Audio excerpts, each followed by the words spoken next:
राजनीति के व्यंग्यकार कहते हैं भ्रष्टाचार एक ऐसा आचार है जिसके बिना राजनीति की खिचड़ी पकती ही नहीं है। यही नज़ारा बुधवार को समाहरणालय में देखने के लिए मिला। जिला परिषद की बैठक बुलाई गई थी। अस्थायी समितियों का चयन होना था, लेकिन मनमाने ढंग से इस कार्य को अंजाम दिया गया। कुछ नाराज सदस्यों ने इसकी शिकायत डीएम से भी की है। क्या मामला क्या है? आज जिला परिषद की पहली बैठक थी समिति का गठन के लिए, लेकिन हम लोग कक्ष में गए। हम लोग को पहले सूचना आवेदन के माध्यम से, चिट्ठी के माध्यम से दिया गया था कार्यालय से कि निर्वाचन मतलब चुनाव द्वारा होगा, लेकिन यहाँ पर आए तो पदाधिकारियों अध्यक्ष के द्वारा बोला गया है कि चुनाव नहीं होगा। अध्यक्ष का फुल पावर है, जो जिसको चुनेगी वही होगा। यहाँ सारा मनमानी अपना किए पदाधिकारी अध्यक्ष। हम लोग चिल्लाते रह गए कक्ष में, लेकिन कोई नहीं सुना हम लोग का।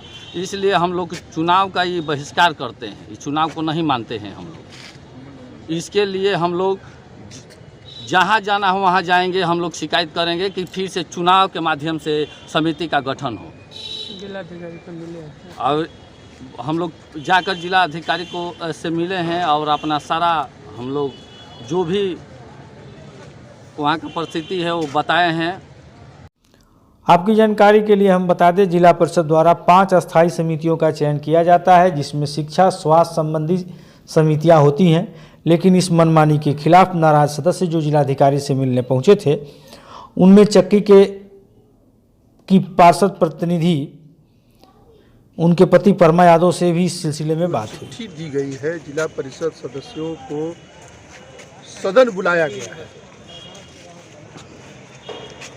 72(1) में क्या वर्णन है और आपके द्वारा चिट्ठी में लिखा गया है, मैं नहीं कह रहा हूँ, चिट्ठी में लिखा गया है कि सभी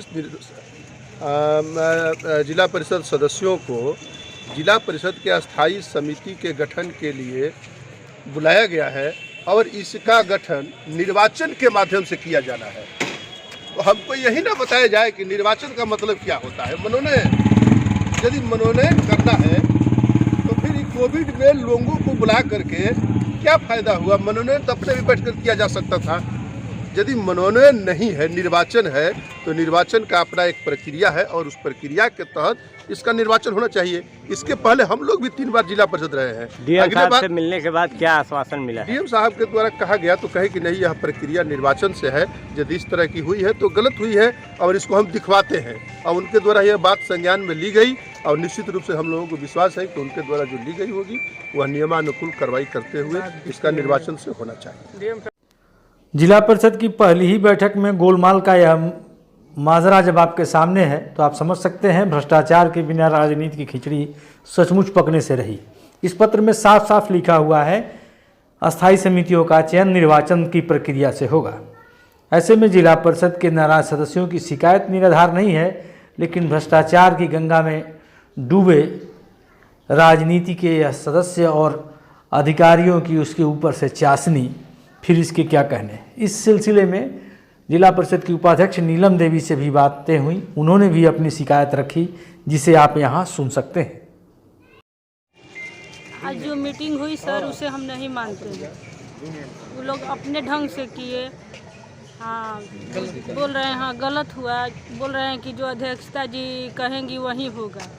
लेकिन 77 में जो नियम है, डीएम साहब बोले, उसमें है नियम कि चुनाव से किया जाएगा।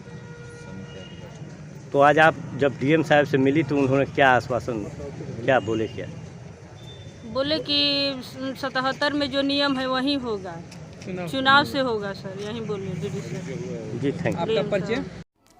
इस सिलसिले में बात करने के लिए जिला परिषद के सचिव सह डीडीसी बक्सर योगेश कुमार सागर से भी बक्सर खबर ने संपर्क कर उनका पक्ष जानने का प्रयास किया, लेकिन न उनका व्हाट्सएप पे कोई जवाब मिला, न ही फ़ोन उठा। हालांकि सदस्यों का कहना है हमें जिला अधिकारी पर भरोसा है, क्योंकि जिले में वही एक ऐसे अधिकारी हैं जिन पर भरोसा किया जा सकता है। आप देख रहे हैं बक्सर खबर। हमारे साथ अंत तक बने रहने के लिए आप सभी को धन्यवाद।